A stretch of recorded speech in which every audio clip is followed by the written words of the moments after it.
360 TV में मैं हूं आपके साथ अनन्या ठाकुर। चलिए शुरुआत करते हैं आज की अहम खबर से। देश की उच्च शिक्षा व्यवस्था से जुड़े एक बेहद अहम और संवेदनशील मुद्दे पर इस वक्त देश भर में बहस तेज है। यूजीसी एक्ट 2026 सरकार द्वारा प्रस्तावित यह नया कानून क्या शिक्षा सुधार की दिशा में बड़ा कदम है या फिर यह विश्वविद्यालयों की स्वायत्तता, शिक्षकों के अधिकार और छात्रों के भविष्य पर एक गंभीर संकट। इन्हीं सवालों के बीच आज हमारे संवाददाता दर्श सिंह पहुंच चुके हैं भारत के सर्वोच्च न्यायालय supreme court of India. UGC act 2026 को चुनौती देने वाली याचिकाओं पर अदालत में सुनवाई हो चुकी है और अब इस मामले में अगली तारीख तय कर दी गई है। लेकिन बड़ा सवाल यह है, अदालत में अब तक क्या हुआ? याचिकाकर्ताओं की सबसे मजबूत दलील क्या है और आखिर क्यों कहा जा रहा है कि इस एक्ट पर तुरंत रोक लगनी चाहिए? इस पूरे मामले में सबसे पहले याचिका दाखिल करने वाले एडवोकेट ऑन रिकॉर्ड मिस्टर सत्यम पांडे और उनकी कानूनी टीम से आज हम सीधे जानेंगे कि यूजीसी एक्ट 2026 में वो कौन से प्रावधान हैं जो संविधान की भावना के खिलाफ बताए जा रहे हैं। हम आ चुके हैं सुप्रीम कोर्ट ऑफ इंडिया में, जहां पे हम बात करने वाले हैं यूजीसी कंट्रोवर्शियल 2026 कास्ट डिस्क्रिमिनेशन के ऊपर। यहाँ पे 19 मार्च को अब अगली हियरिंग है। देखते हैं एडवोकेट्स की क्या राय है इस पे। We are here with advocate on record Satyam Pandey's team and we are going to ask them a few questions about this case. So my first question to you is, guys, with the next hearing on 19 March, what are the likely outcomes? Full quashing revision or upholding after UGC's responses? Anyone you can answer? See, we are going for the full abolition of this provision, especially section 3C, because there is a overlapping provision between section 3C and 3E. The impugned regulation already contains a definition of discrimination, and when you have a definition of discrimination which includes everything, then why we have a provision like section 3C of the impugned regulation? It is totally violative of Article 14 and 15 and 21 of the Constitution of India. So my next question is, the bench flagged misuse potential of personal vendettas on campuses. What safeguards could prevent this without diluting protections for marginalized groups? Yes. Actually, the law is already prevailing in India as per Constitution of India.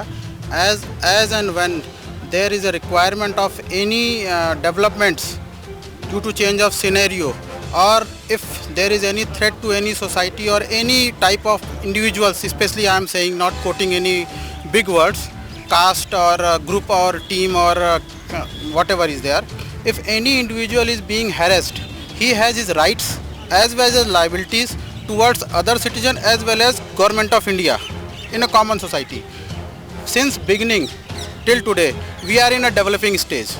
And throughout life, when we are establishing, till date we are existing, we are in developing stage. So need of change of law is each and every time is required. But now what the government is doing by way of this resolution is very important. The first of thing is that applicability of this new regulation in UGC will create a distinction between the students of whatever they are of sect. By way of these regulations, when you enter into the campus, you will have to decide in which category, on which caste, on which team you are there. Actually, in a normal way, the litigation is not litigation. The fights between the students in a way of the overruling is prevailing in the society is very normal. There is no difference in that. But the thing is that when there is a discrimination on the basis of these points, that is totally illegal and contrary to the settled provisions of Constitution. Not I am saying to the law. Article 14, 15, 16 is there in Constitution of India. What we are actually having in the Constitution of India in our hands. As per that Constitution of India, if you are doing something illegal, that is totally likely to be neglected and quashed. Okay, thank you, sir. How does Regulation 3C's narrow definition of caste-based discrimination limited to SC, ST, OBC violate Article 14's equality guarantee by excluding general categories? See, the Constitution of Article 14 of the Constitution ensures equality before all the citizens of the country. It permits class reasonable classification but prohibits class legislation. Here what the UGC has done, UGC has framed a special law and class legislation which is violative of Article 14. Here UGC has treated SC, ST and OBC candidates as one class and excluding the general category as a different class. So on the basis of such provisions like section 3C, it violates Article 14. It is a clear-cut violation of Article 14 of the Constitution of India, and hence it's liable to be completely taken off, struck down by the Constitution courts.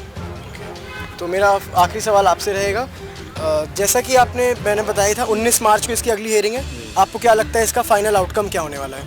Final outcome यही है कि court ने जो decision देना है और जो हमने पिटीशन डाली है उसके हिसाब से सबके हित के लिए, देश के लिए और स्टूडेंट के लिए, जिसके लिए हमने यूजीसी का डाला है, सबके लिए अच्छा ही रहेगा। और इस पे विचार सरकार भी कर रही है, कोर्ट ने डिसीजन दिया ही है। अब 19 तारीख का वेट करते हैं, हमें कुछ और भी तैयारी करनी होगी उसके लिए, तो हम तैयारी कर रहे हैं। 19 तारीख का वेट करेंगे, 19 को जो भी डिसीजन होगा उसका वेट किया जाएगा। So anything you have to say? सबसे बड़ी चीज़ जैसे आपका है सच का सफ़र हर दिल तक, जो आपका चैनल का वो है। आप ये सोचिए कि मान लीजिए आपकी कोई बच्ची ग्रेजुएशन में जाती है और कोई भी आदमी एक फप्ती कसता है तो उसका रिएक्शन क्या होगा? वो उसे इग्नोर करेगी या उसे डांटेगी। आपने एक सिंपल सी ईमेल भेजी या कोई भी आपने शिकायत कर दी, उसका कैरियर जो है उस पर क्वेश्चन मार्क लग जाएगा। तो जिस तरह से हमारे सत्यम जी ने इसको तैयार किया, बेस पिलर अगर आप देखिए जितना ये पूरे पिटीशन का था, इन्होंने बहुत हार्ड वर्क किया इस पर। अभी तो इनके आर्गूमेंट पूरे आए ही नहीं हैं, तो जो मार्च में आप कह रहे हैं वो पूरी सारी बातें आएंगी। और ये एक देश का ज्वलंत मुद्दा है। आप ये देखो कि साउथ से लेके नॉर्थ तक, ईस्ट से लेके वेस्ट तक, हर जगह इसके लिए प्रोटेस्ट हुआ है। जो सुप्रीम कोर्ट ने संज्ञान लिया वो एक बड़ी चीज़ है, लेकिन ये चीज़ हमारे जो ब्यूरोक्रेट्स हैं और जो ये चीज़ें बना रहे हैं, ये डिवीज़न करना चाह रहे हैं, ये सबसे खतरनाक पहलू है। तो इस पर हमको ज़रूर एकजुट होना चाहिए और सरकार को भी इस पर संज्ञान लेके एक फिर से अमेंडमेंट लाना चाहिए। सत्यम जी, इसके बारे में आप कुछ बताना चाहेंगे? क्या 19 मार्च को हमें कुछ नया देखने को मिलने आ रहा है या कुछ अब झलक देना चाहेंगे हम उस दिन की? देखिए, ऐसा है जैसे अभी कल हियरिंग हुई और मेरे कलीग मकरध्वज यादव, इनका सहयोग मिला, और नीरज सिंह जिन्होंने आपके सवालों के जवाब दिए, बहुत मेहनती हमारे जूनियर हैं, और अवधेश जी, ये हमारी पूरी टीम, इनकी मदद से हमने पिटीशन तैयार की। इन लोगों ने काफ़ी मेहनत की, काफ़ी रिसर्च किया। मैं इन लोगों से फिर रिक्वेस्ट करूंगा 19 मार्च के लिए आप लोग और मेहनत करिए ताकि हम कोर्ट में कुछ कह पाएँ। Thank you. तो ये थे हमारे सवाल और जवाब। आगे के लिए जुड़े रहिएगा भारत न्यूज़ 360 टीवी से। मेरा नाम है दर्श विक्रम सिंह विद कैमरामैन सोलंकी। तो आपने सुना, कानूनी विशेषज्ञों और याचिकाकर्ताओं का साफ कहना है कि अगर यूजीसी एक्ट 2026 को मौजूदा स्वरूप में लागू किया गया तो इसका असर केवल किसी एक वर्ग या संस्थान तक सीमित नहीं रहेगा, बल्कि यह प्रभाव हमारे सभ्य समाज, हमारी शैक्षिक परंपराओं और सबसे अहम देश के युवा वर्ग के भविष्य पर सीधा पड़ेगा। आरोप यह है कि यह कानून उच्च शिक्षा को संवाद और सहमति से दूर ले जाकर एक तरफा नियंत्रण की ओर धकेल सकता है। जहां विश्वविद्यालयों की स्वतंत्र सोच कमजोर होगी, शिक्षा का उद्देश्य ज्ञान से ज्यादा आदेश बन जाएगा और युवा पीढ़ी के सामने सवाल कम, अनिश्चितता ज्यादा रह जाएंगी।